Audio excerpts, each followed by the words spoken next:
So, a very good evening to everybody. This is the seventh week, and I believe the 30th in my series of interviews with different industry experts in the property business. And tonight I'm talking to Simon. Good evening, Simon. Good evening, Glenn. Good evening, fellow landlords. Welcome aboard. We've got around about just under 1,200 people registered for tonight, so kind of logging on thick and fast at the moment. For anybody who wants Simon's contact details, and I'm sure there will be a lot of you who do, please send me an email to glenn@glenarmstrong.com and I will forward you on his details. And I'm sure Simon can deal with the inquiries that come in. Please bear with him. Last Friday, our mortgage broker had over 100 inquiries straight after, so I've had a few people saying he hasn't got back to you yet. He's assured me he's working through everybody. But meanwhile, Simon, tell us a little bit about your history, because I interviewed one of my millionaire clients a couple of weeks ago, and he'd used your company to manage to bypass the Section 24, which we'll get onto the details in a little while. But tell me a little bit more about you. Yeah, thanks, Glenn. So I think first, I say this at all the big property shows that I go to, that I'm a landlord. So my wife and I decided some years ago that we slightly disheartened with pensions as something we didn't control or understand really. So we decided we interested in property. So we got into property in the early 2000s and have built up a portfolio within the family now of around 46 units up and down the country. And that's been a very enjoyable part of our lives to get involved with that and the families and other people, and it's worked well for us because we understand it. And then secondly, my day job since 2007 has been to head up a property tax team within a much larger accounting and tax group. And we've probably looked after now, or sat down and done face-to-face meetings with in excess of 2,500 landlords, I think, particularly since the Section 24 piece kicked in. And we're looking at it from a tax perspective primarily. We're doing analysis on numbers. We're looking at it on a case-by-case basis. There's no one solution to this that fits everybody's needs. There's often multiple solutions and multiple stages that you go through. So we've been doing that for a long time.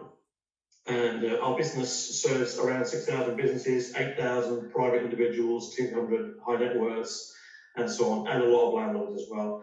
And so that's what we do. That's my day job. That's my background. Okay, cool. And it looks like Ivor's just joined us on the webinar as well, so he's listening into the background.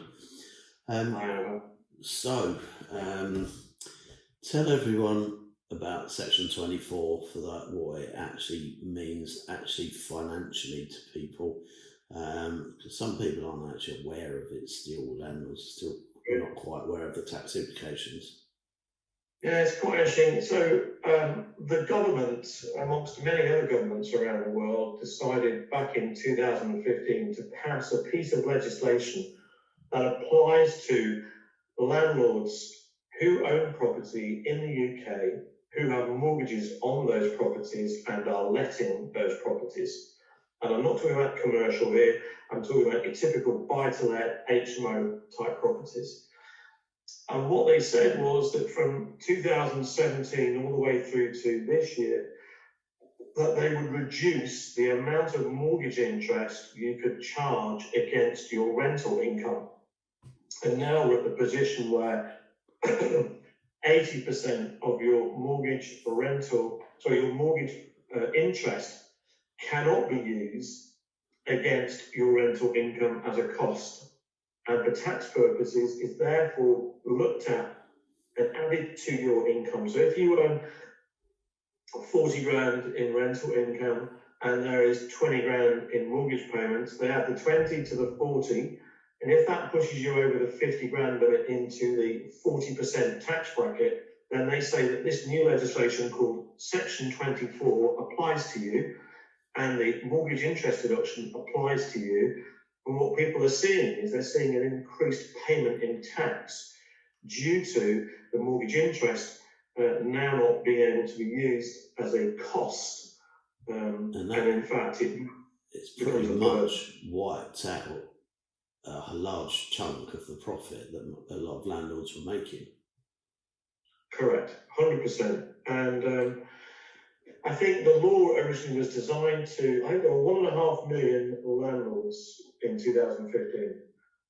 And what the law was designed to do was to knock out of the game the non-professional landlords, i.e. people that had inherited a property or got married or divorced or whatever it was, and they made up the majority of the number. Then there was a core of around 205,000 landlords, according to the NRA, who are what I would call professional landlords, owning 2, 3, 4, up to 200, 300 properties, and are doing it because they are professional. This is part of their business activities, and therefore that core are the ones that have to do something about Section 24 because it has such a negative impact on profit. Yeah, so the non-accidental landlords, pretty much. Now it's even had an effect on affordability on mortgages when it comes to the pay rate, because to cater for this, if you're taking a mortgage out in your own name, instead of the income having to be 120% of the mortgage payments, it now has to be 140%. So they're taking into account that for tax purposes as well. So it's just pushing landlords more and more into a corner. So I agree, Glenn. They're trying to professionalise this sector. I find that quite insulting as a landlord, because I'm sure amongst many on the call to take my responsibility as a landlord very, very seriously. We've paid for children who have died in some of our properties for their funerals. I've paid for people who've lost jobs to retrain from train drivers to teaching people how to drive cars. They've now got successful businesses. So we see ourselves as social landlords. We have good relationships with our tenants. We look after our properties. And I think the government's been, I think they would rather Tesco was owning large portfolios than the private landlord. But I think the private landlord does a very good job. I think serves the community really, really well. And I think can give Tesco's a run for its money all day. So I don't agree with the government on this. I think they've got it wrong. And in many countries, such as Ireland, they have done U-turns. And in the UK, we were hoping, or there were groups of people hoping that we'd follow suit. But Section 24, when you talk to HMRC and the policymakers, it's here to stay. There's no good plan for them at all. It's mad because there is no other business that you can't deduct interest payments against costs. Correct.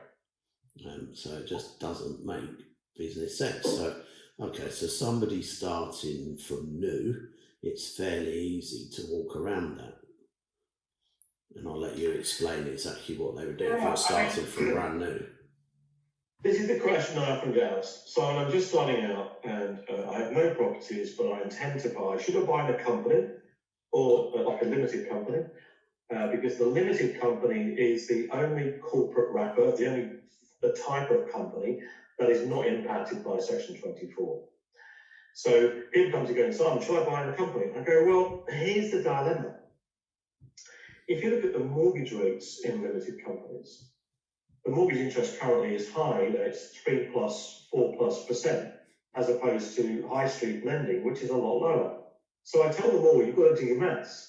You've got to figure out your lending costs in a limited company versus your lending costs in your own name, for starters. And then if you want us to deal with Section 24, we can deal with Section 24 instantly for you and put a structure in place to do that. But decide where your lending is going to be, because the lending is, for us, once you've got your tax plan sorted, or your tax strategy sorted, lending is always the place people go to. Yeah. To go, right, now what's my lending strategy? So it's about cost of money. Where can you get money cheaper? Is it in your own name? Or if you're specialising in HMOs, then commercial lending is the way to go, then go straight for limited company. You can negate it that way.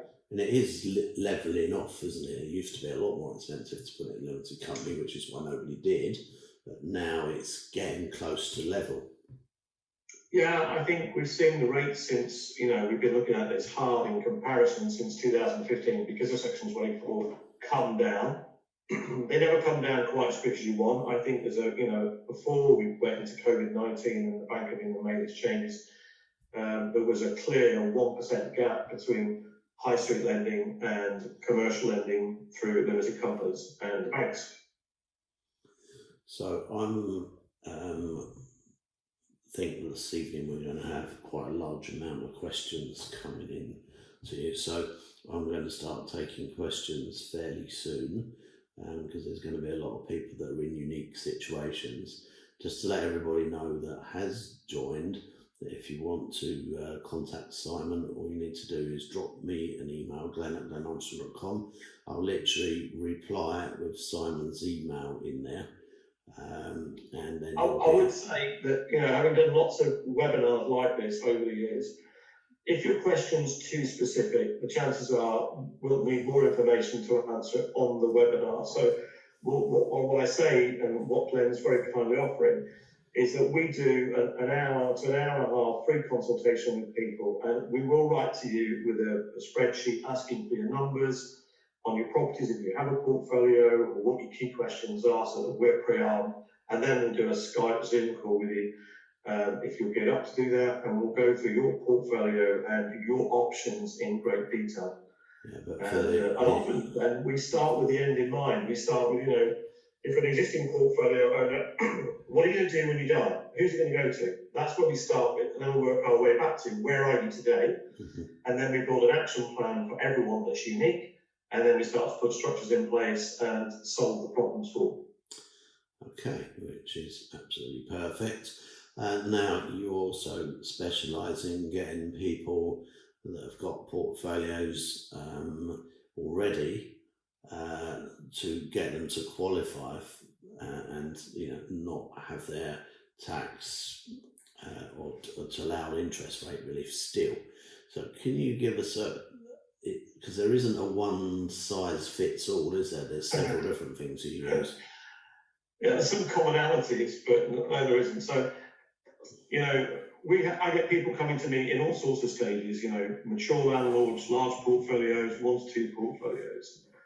And the starting place for everybody who wants to deal with Section 24 is we are going to put them into a structure involving a limited liability partnership. And the reason that we choose LLPs over partnerships, which have been punted by many people, is because as soon as we create a limited liability partnership, like a company, it's a legal entity. It has a birth date, a start date that you can see at Companies House. It cannot be questioned by the revenue, as a partnership can.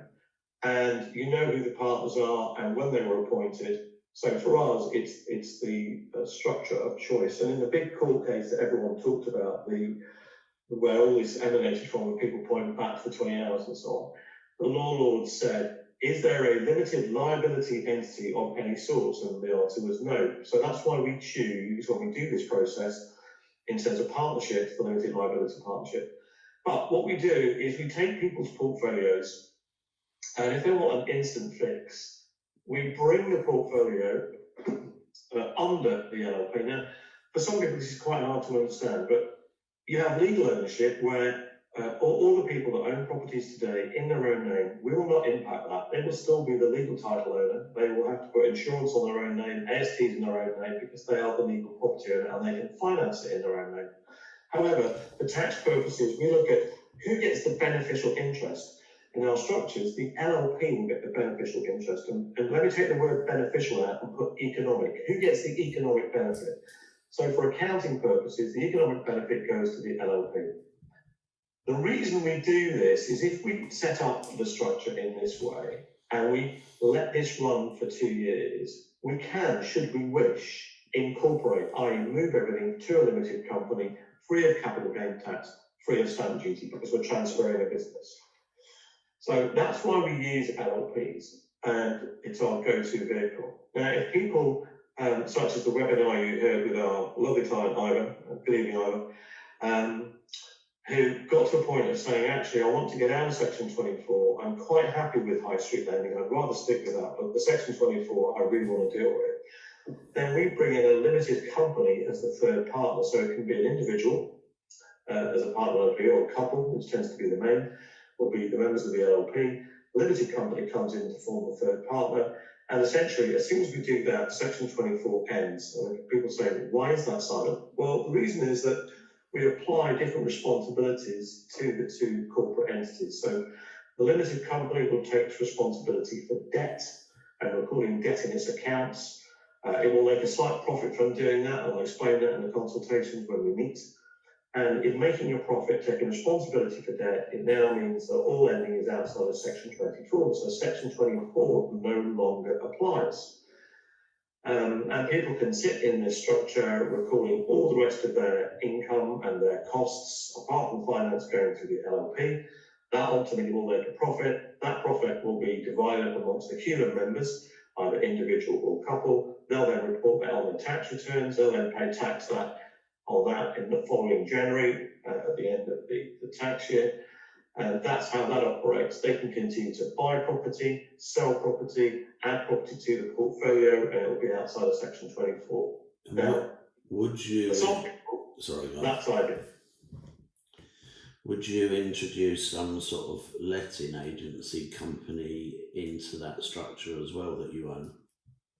Yeah, it's very interesting. So if you don't, some people, where they do the lettings of their own portfolio, can also put a 15% charge from the limited company across onto their LLP. So essentially what you're doing is you're moving profits that would have been taxed in your own name as members of an LLP, and you're moving 15% of the revenue across to the limited company, which of course gets taxed at corporation tax rates, which is 19%, so you're lowering the rate of taxation.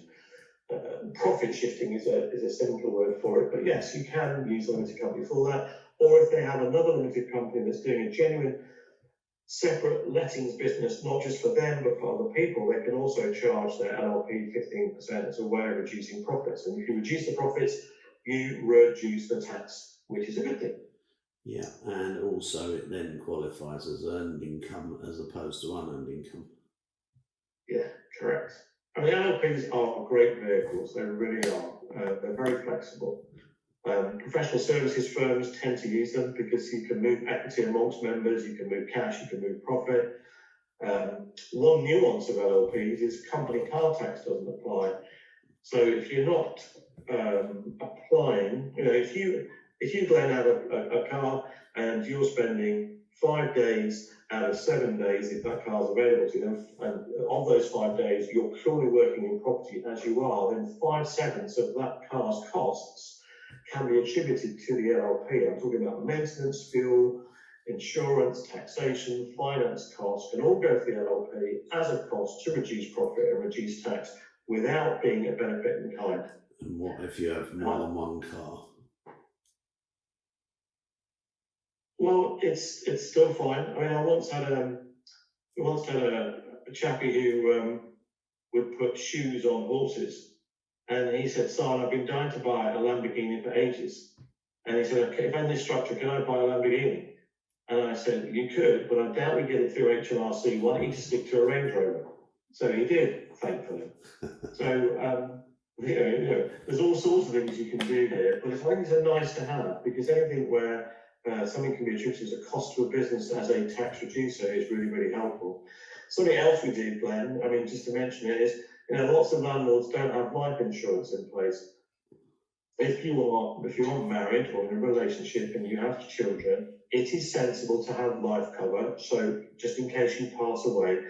And in particular, we're looking at putting life cover in to ensure things like your mortgage debt, so that should you die, your mortgage debt can be paid off, and it's one less thing that your wife or your children, your offspring or dependents have to deal with. Now, we have life insurance products that are paid for in this structure by the limited company. It can be the LLP too, which means, again, it's a pre-tax cost. So now, where most people have insurance in their own name, where they're earning money, paying tax, then paying for the insurance, here you pay it as a pre-tax. So it's a tax reducer in your company.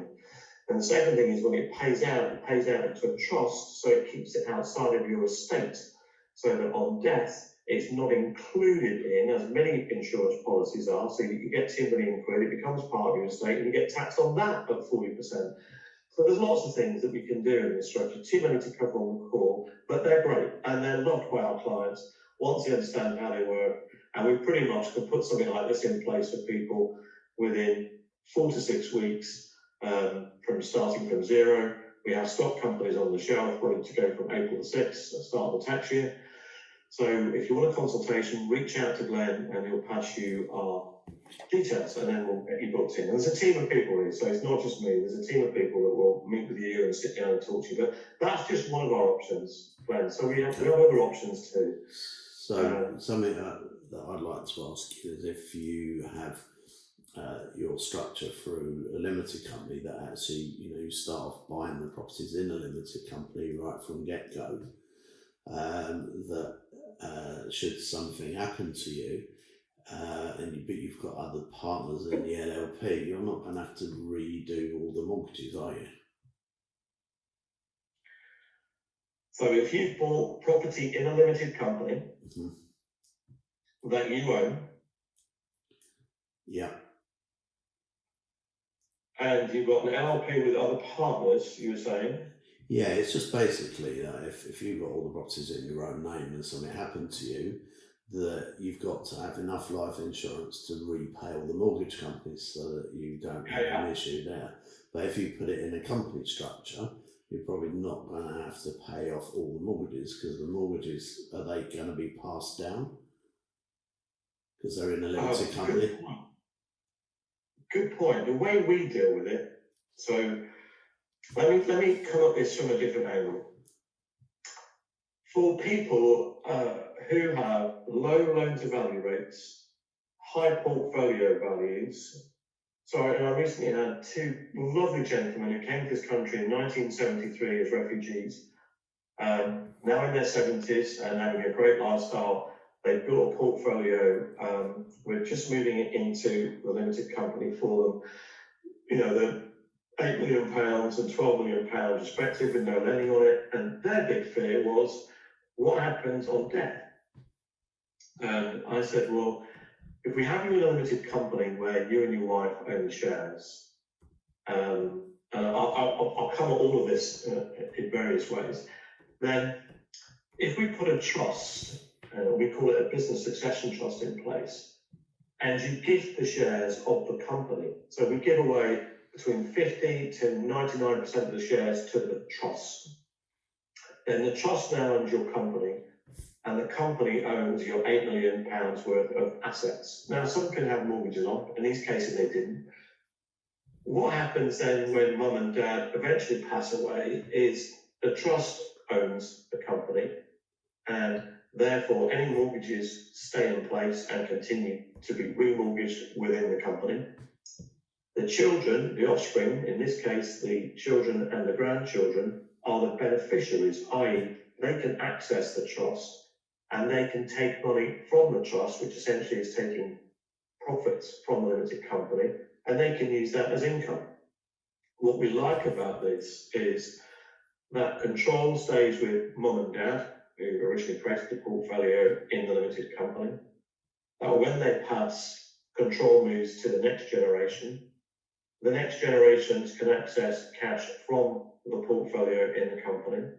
They will pay tax on that, so there's no tax benefit there. The massive tax benefit in this particular case is where the parents die and the company is outside of their estate because it's owned by the trust. And that happens not just for the parents, that happens for the children, the children's children, the grandchildren, the great-grandchildren, the great-great-grandchildren for 150 years plus. There's no inheritance tax to pay. And if you think that they're going to take 40% of the equity in your portfolio on debt, that saving is massive. Yeah, and there are two other benefits to this. Yeah. If your children fall foul of bankruptcy or divorce, the trust and the company assets are outside of any claim for bankruptcy and for divorce. And people like that too, because it gives them real peace of mind. We've had people who've had these structures in place and had them die. We've had everybody look at them, and we've got letters back saying, yes, it all works the way it should do. We're perfectly happy with it. It's gone through the process. And that, for me, as a tax advisor, gives us a great deal of comfort. So this is the end goal for what I would say professional landlords who are building value and realise that actually while section 24 is an annoyance today and has to be dealt with in some way, shape or form, ultimately the big one as landlords that we're all building is IHT. So I tend to start with the end in mind, as I've just described there, and then look back. So that, when it's in a limited company, is very easy to deal with. Where it's in your own name, husband and wife, and I just had to deal with a very large estate on this, and we had to get the right lawyers in place, and he leaves all the property to her. They then have to go through the whole process of that you do when somebody dies, and then get the right lawyers in place to then change title. And you need two, one at both ends to do it. The titles change. And then they have chosen to remortgage all the properties so that the properties that were in the husband's name are now in the wife's name. So it's in a company, it's simple. If it's not, it's more complicated. And this lady, bless her, was in her 70s and was quite stressful. So we've held her hand as much as we can. Mm-hmm. So I know that through trust funds, a lot of that's where kind of old money, per se, if we call it old money, that's what most old money is kind of set up in, and that's how comes that old money stays money. Correct. Absolutely correct. Trusts have been around since the Roman Empire, and they are just there as a vehicle for protection. Well, the bottom line is, well, the rich tend to be the ones making the laws. They're going to have laws that favour them. You're probably very correct. I think the royal family and lots of prime ministers in the past have used trusts, but I think when you understand them, they are not the playground of the rich, they are the playground of the many. If you understand how they work and you know advisors that can put them in place and how to make them work for you and your family and your family's family, they're very sensible, and it should be part of people's planning that, if you're building equity in excess of £1 million, you should be talking to us at some point of how do I eventually end up with a trust. It makes sense. Okay, cool. Right. First question of the evening from Ben. I currently have a company with my children as shareholders. Would they be able to be part of the LLP? So I have partners. Yeah, it's quite interesting. So hi Ben, thank you for your question. There is a misnomer where I know when we come at it from properties being owned in your own name, and then we put a structure in place. And the one obvious structure I haven't talked about today is where we actually, or in great detail, is where we move the portfolio under an LLP after a minimum of 2.5 years of operating in the LLP to qualify as a business to a limited company.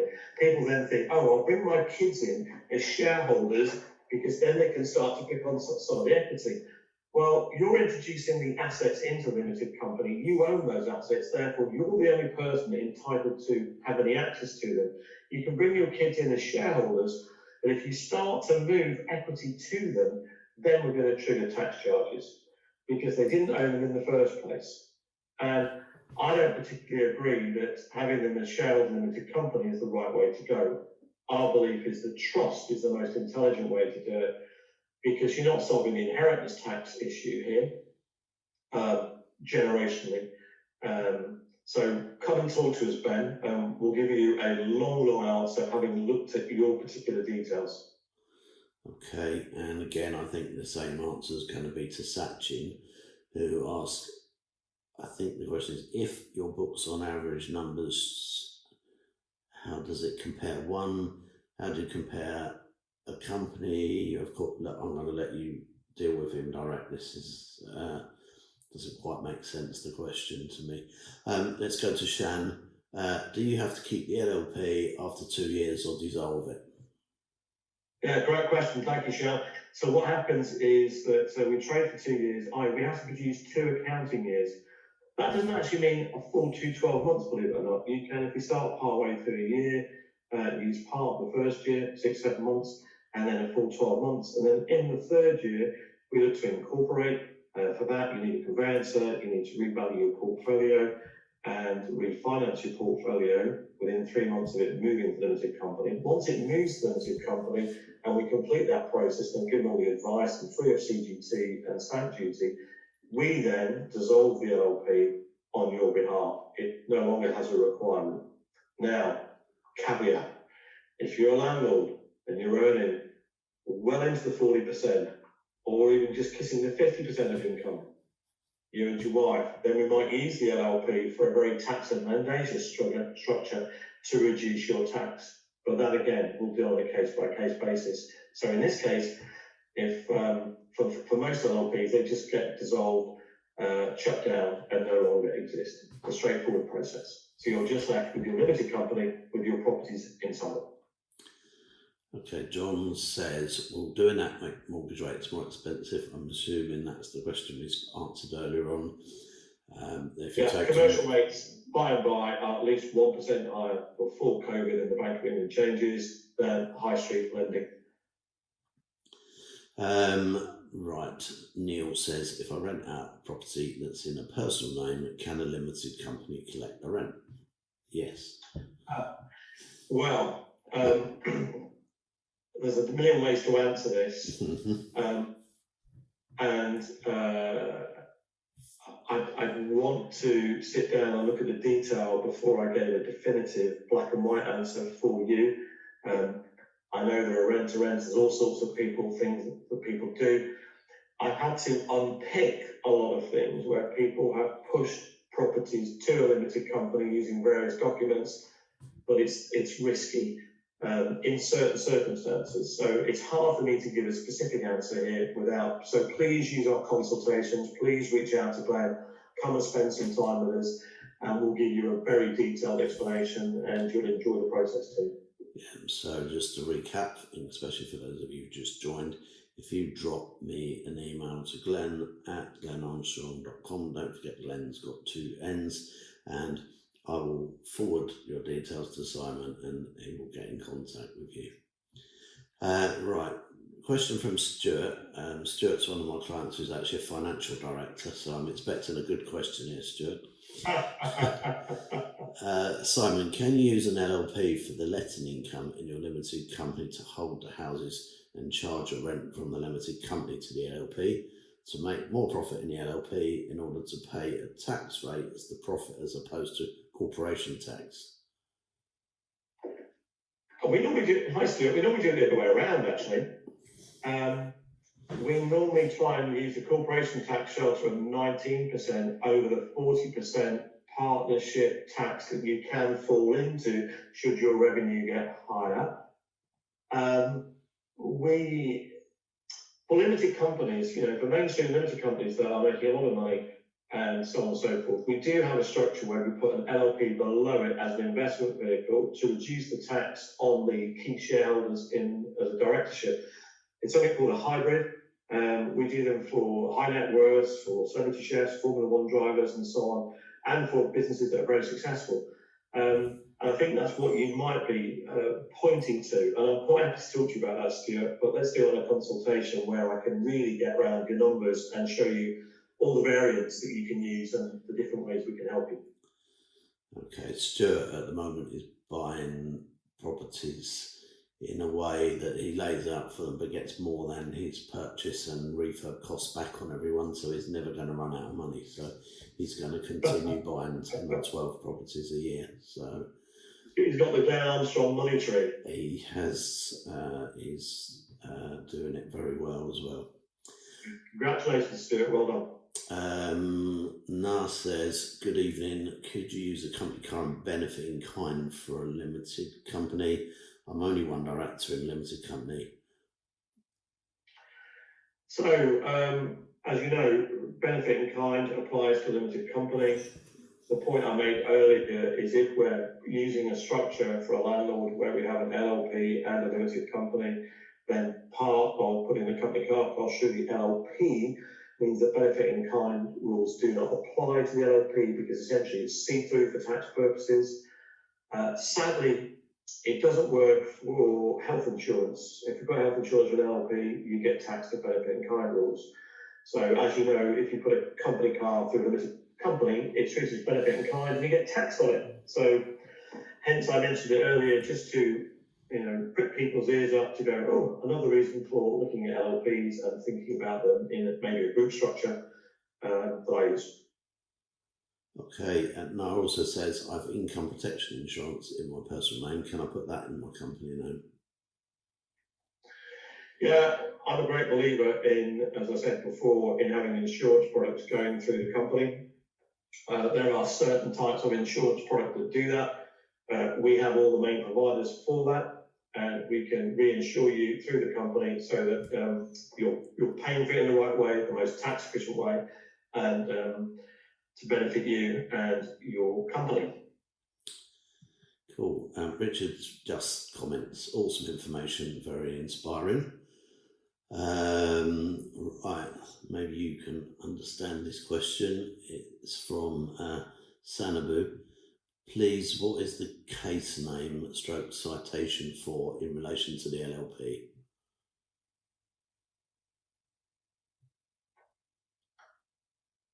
Case name? Yeah, I wasn't quite sure. Maybe, Sanabu, you need to retype that out in a slightly lengthier fashion. Yeah, I can't remember there was the famous law case, wasn't there? I think you may be referring to where the 20 hours a week and all the other nonsense came out for the famous court case. And that's what I was referring to, and the name of it slips my mind right now, because I quoted the laws as to why we use LLPs. Lots of tax advisors have been using partnerships, because a partnership is where two people come together, they form an agreement, they then should apply to Inland Revenue for a tax code for that partnership so that the revenue will recognise it. But they've been using partnerships to fast track the 2-year, 3-year qualification process, and it's been falsified in a lot of cases. And the revenue, I've had cases come to us as partnerships with good advice and good advisors, and the accountants haven't registered it in the correct way.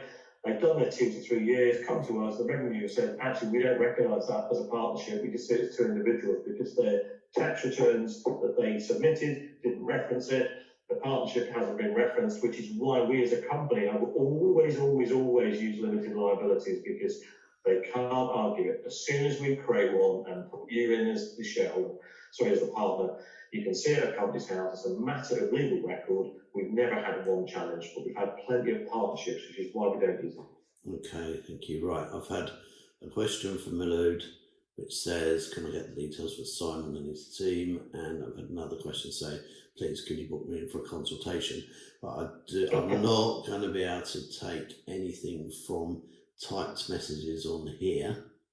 If you want to speak to Simon or book a consultation, you need to email me at glenn@glenarmstrong.com, and I will forward your details. I'll CC Simon into the email and forward them on to Simon. And so please don't rely on a typed message on here saying, please, can you put me in contact? Send an email to Glenn, and what happens is he'll give you my email. You can drop me a line. You'll get an email back from me and the team that says we're doing one-to-one meetings as of the 18th of May, 19th of May, 20th of May, 21st of May. So that's the timeline expectation. Why?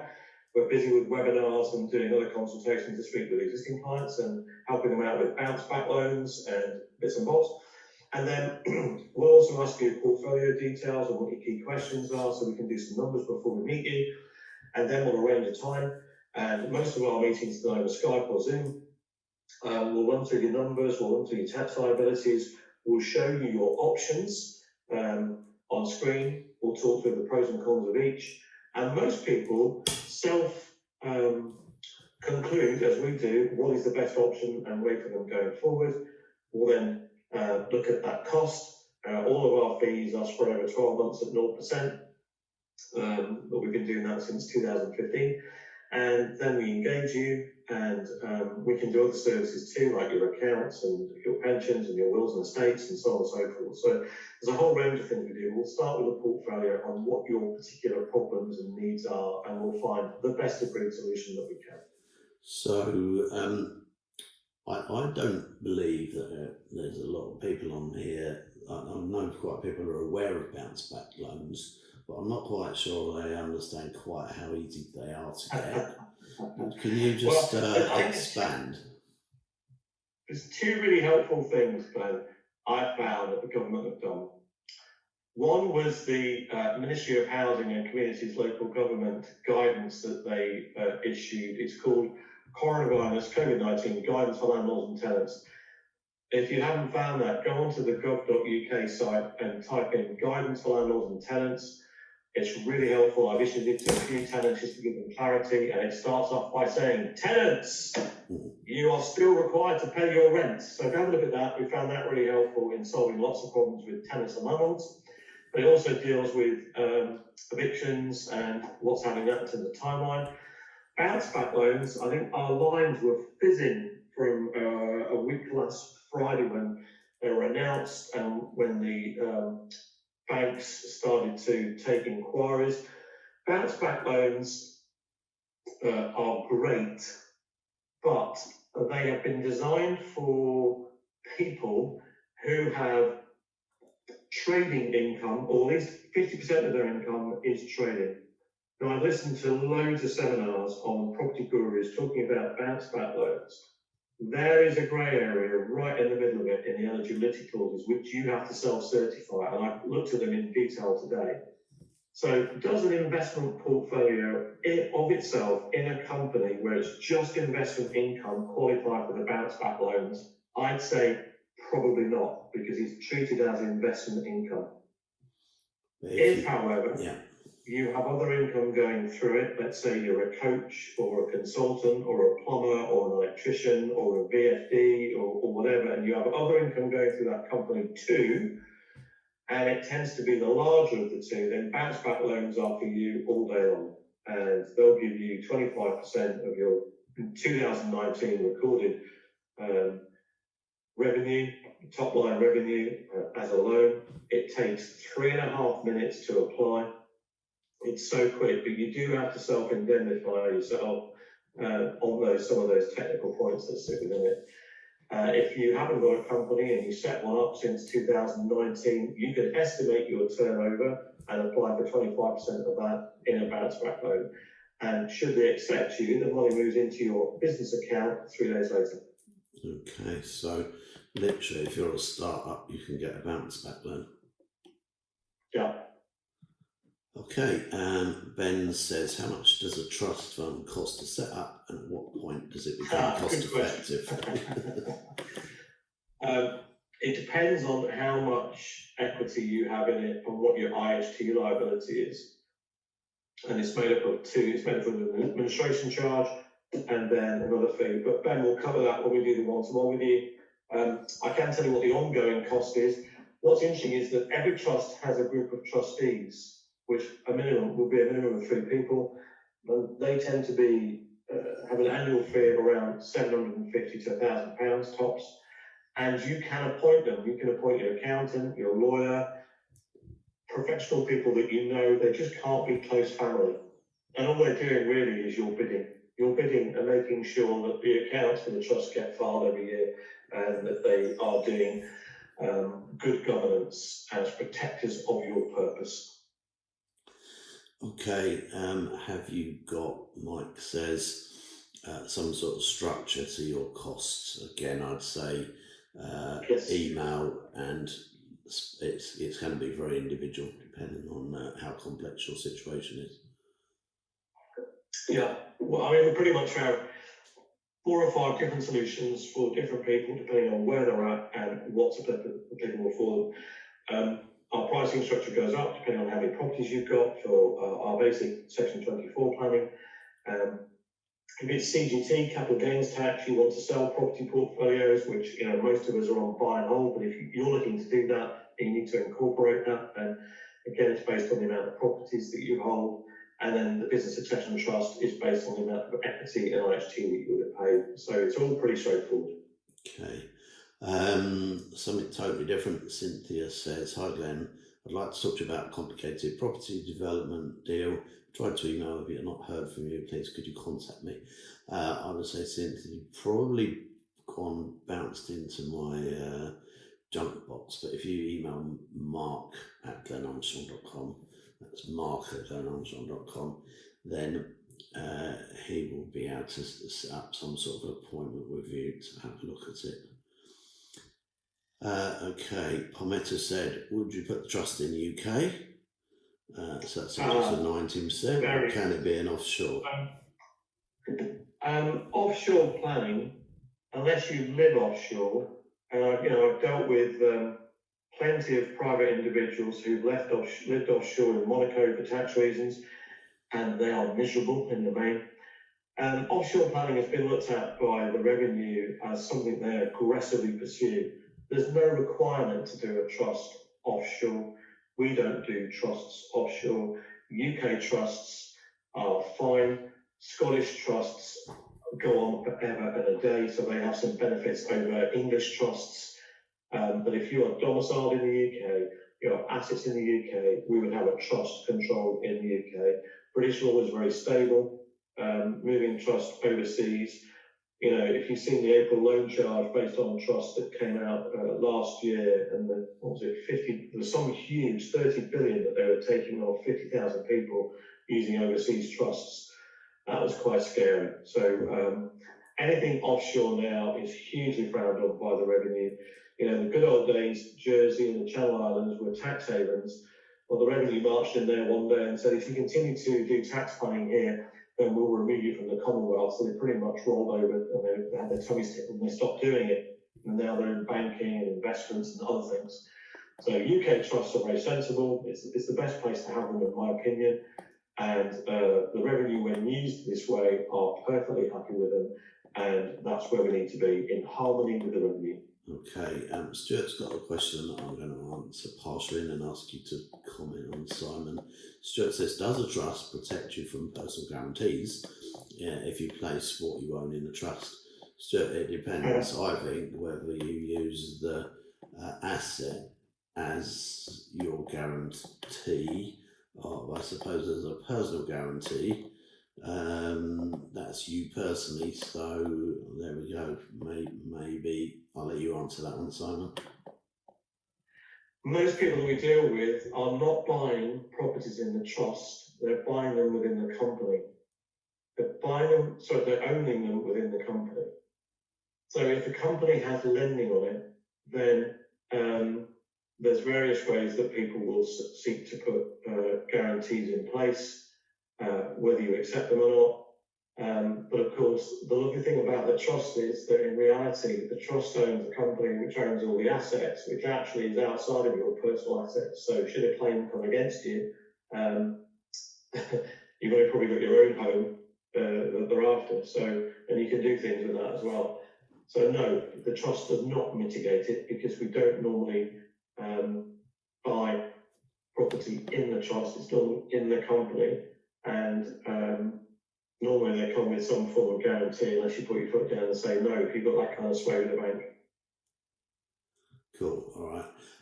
Look, we are running fairly close to time. We normally run between 6:45 and 7 o'clock. So there's plenty more questions. I'm going to skip through some of these because they've, partially been already asked. So if we miss your question this evening, apologies. But don't forget, and a few more people asking for Simon's contact details. Send me an email and I'll forward you, and I will actually literally forward the email to him and CC you in to it. Right, Anthony says, what about SDLT? Great. So when we arrange your affairs under an LP and we run them for 2 accounting years, in the 3rd accounting year, we can move the portfolio to a limited company. Now, I will say that limited company can previously be a member in the LLP, so that for that 2.5 years you're not suffering Section 24. We can then pull it out at the end and then move the LLP business into the limited, i.e. move your properties to the limited company. At that point, because you've been operating the business for more than 2 accounting years, you're now in the 3rd accounting year, stamp duty does not apply. We have a 9-page letter that goes to your conveyancer explaining why it doesn't work, how to complete the stamp duty form. The biggest problem most lawyers have is they've never done a paper application before. They're so used to doing online applications. And secondly, capital gains tax doesn't apply either on incorporation. And this, I think, for lots of people, if you really understand it, so, you know, Mr. and Mrs. Jones buy a property in 2000, they then, Section 24 comes along, they now have a portfolio we're lending on, and they go, great, let's put it into a structure assignment, and in 2-3 years, let's move into a limited company. They bought the property originally for £100,000. When we come to move the property to the limited company and have it revalued, it's now worth £500,000. The value it moves into the limited company at and sits on the books at is at £500,000, not £100,000. Therefore, they've washed away capital gains tax on £400,000 of property increase, which for some is good news, because some people own houses, and as their education's improved and they look at their ROI models, some people have to sell some in order to buy others that will perform better. But they don't do it because of the capital gains tax. The incorporation process is a great way of washing away the capital gains tax on your entire portfolio. They call it rebasing of cost, because the new base cost of the limited company is the value of transfer, not the value of purchase, if that makes sense. Okay. I think this is very much a conversation with you individually, depending on everybody's individual circumstances. I do like the idea of getting round the capital gains tax by doing that little move that you just said. That sounds amazing. Right. Gregory says, is there a way of getting around paying VAT in the purchase of a pub? There's 2 areas of tax that I avoid like a barge pole normally, and VAT is one of them. I can't comment on that, forgive me. I'm not a VAT specialist. I would have to put that to a VAT specialist to go and have a look at. Okay, good answer. I normally answer tax questions like that. So, well, good on you if you do. I don't touch on, it's not my remit. The thing with large accountancy firms is we have specialist teams that deal in verticals, because tax law is huge and VAT law is massive. Yeah, and I always say to my clients, look, if creative purchasing and creative portfolio building is brain surgery, and creative tax, I won't say evasion, but creative tax structures are for accountants, and that's heart surgery. You wouldn't go to a brain surgeon for heart surgery or vice versa. Correct. And I think also, let me just pop another bubble here, and I can do that because I employ over 300 of the accountants. I think the big misnomer that people have been operating under for a long time, and the reason is to do with the word accountant. You know, as business people, we have a trusted advisor, and that trusted advisor is our accountant, and we trust them to calculate our taxes every year and tell us how much tax we're due to pay. The reality is that most landlords choose one-man band, small accountancy firms because they want to pay small fees, and that's fine, okay. But when you get something like Section 24 coming along, certainly something with a capital gains tax or stamp duty issue, and definitely with inheritance tax, they really can't cope, because your average accountant is like your average GP, doctor. They know a little about a lot, and their main job is to get some form of diagnosis or pass you on to a specialist. You'd be very worried if you went into your general practitioner after COVID-19 lockdown was down, and you went in with a headache and he said, I'm really sorry to tell you, Simon, but you've got a brain tumour. Come in the back room now, and I'll open up your skull and take the tumour out, and then you can walk out happy as Larry 4 hours later. You would run out of there in an instant. And the reality is that most accountants don't understand anything other than tax returns, straightforward accounts and straightforward accounting problems, which is why large firms like us exist. Not so we can charge exorbitant rates, because that is not what we do. It's because we can afford to employ specialists in various areas, such as VAT, such as property, where we can give you the good advice. So that's why people come to larger firms to get the right solutions, and not because they're going to pay through the nose, because you won't, but because you'll get the right advice from the right people. Okay, so Gregory's asking for the Holy Grail. Can you buy a property using a company to avoid stamp duty and then live in it? Well, stamp duty avoidance, there's only 2 people in the UK I know that do stamp duty avoidance. You mean the mitigation? Yeah, we don't go there. No. We don't do it. We've never touched it, because it's like red rag to a bull to HMRC. Yeah, so what I always recommend to my clients, if it's a short-term development project that's run through an SPV, then potentially you can look at using stamp duty mitigation, because you pay your tax at the end, close the company down. But if you're looking at longer-term hold, like my property when I bought it for 1.8 million, I decided just to pay the stamp duty and be done with it. Interesting one for you, Simon. I'm not sure whether you've heard of it. One of my clients bought an office block for 5 million. He turned it into residential. He didn't pay the stamp when he purchased it because the bridging company didn't insist on it. And when finally he did pay it, after he'd sold everything, he had a £300 fine. A £300 fine? Yeah, for not paying the stamp duty on £5 million for just over a year. Mate, I pay a £300 fine every day, all day long. That's exactly it. Paying some £5 million stamp duty on that, well, I thought it'd be quid in. Yeah, that was really However, cool. we do argue the case with HMRC, so where fines have been put in place and we think that there's a good counter argument, I have some brilliant people that will counter it. Whether 300 quid is worth our fee or not, I'm not too sure, but I think you did very well there. Okay, Fitzroy says this is being recorded.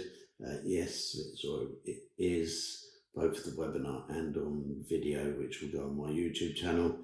I've been interviewing people for, this is the 7th week now, so I think this is the 30th interview we've done, and they're about 1 week behind, but they're all going on to YouTube, onto my YouTube channel. Right, Sachin says, can you use capital allowances if you're using a trust option? The trust option is irrelevant. It's the company that gets the capital allowances where it buys it, so the answer is yes. Okay, cool. All right, we've just got questions and questions and questions coming in. Damien says, Bounceback loans for startups, really? There we go.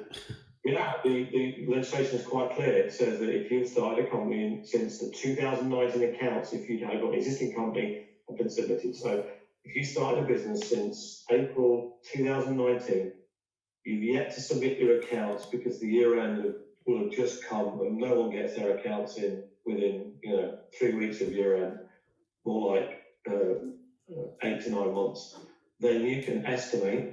But remember, you're self-certifying the Bounceback loan. So if you go through the process, you'll see literally 1 page, well, probably 2 pages of indemnities. I confirm, I certify, I this, I that.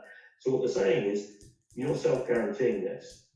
Now, there's also an anti-fraud clause in there. So if you're lying through your back teeth and you're trying to wing it, then they have recourse to you personally, where they can ask for the loan back in its entirety and interest at any point.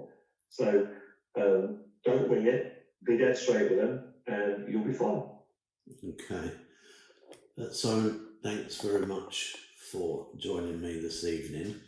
I'm pretty sure I'm going to get a lot of people asking if you'll come back and do another one of these, because there is a huge amount of questions that we've not answered. Oh, happily, absolutely, happily come and do it, Glenn. It's been an absolute pleasure to spend time with you and your clients.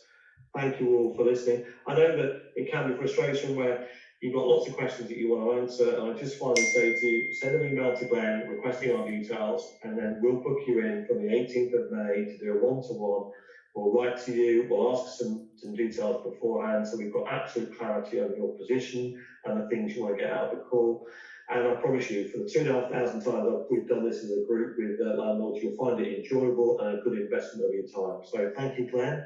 Thank you, everybody else. Okay, no problem. Thank you, Simon. For those of you that are putting your email addresses down on the chat box or putting telephone numbers on the chat box, please send it to me by email, not on here, because we don't look back through this to reply to anybody who's asking for anything. Please just drop me an email.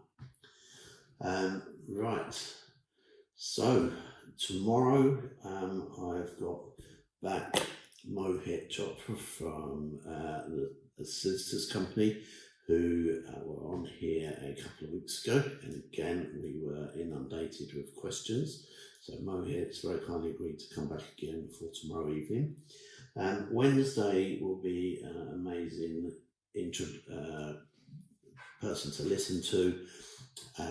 Jonathan Burland has a jet, he has several boats, and he's been a property investor for years, taking his first mortgage when he was only 15 and a half of £12,000. So he's going to be sharing his story and talking a little bit about how he's getting through the current situation on Wednesday. So we do one of these every evening. We're trying to make sure that any challenges you're getting in the current situation we can cover. I've had a few requests, and somebody's asked if I can get a quantity surveyor on here. I've got several of our clients, so yes, I will be asking to see if I can arrange that. If anybody's got any requests, please feel free to drop me an email. I would really appreciate some feedback by email that we could use in our marketing to just give us some feedback on how you're finding these lockdown rescue webinars. My plan is to get everyone lockdown rescue ready, so when we finish and we are allowed to do things again, we're all ready to roll. I have a 3-day Zoom course which is all about the financial engineering we use to buy properties without running out of money. That is running Friday, Saturday, Sunday. That is a whole £98 plus that. Please feel free to drop me an email if that's of any interest for you. That's for 3 days, 4 hours a day for £97 plus that. So other than that, I look forward to chatting with you all again tomorrow night. Thank you very much for joining us, and it just leaves me to say thank you one more time to Simon, and also be safe, take care, and have a great evening.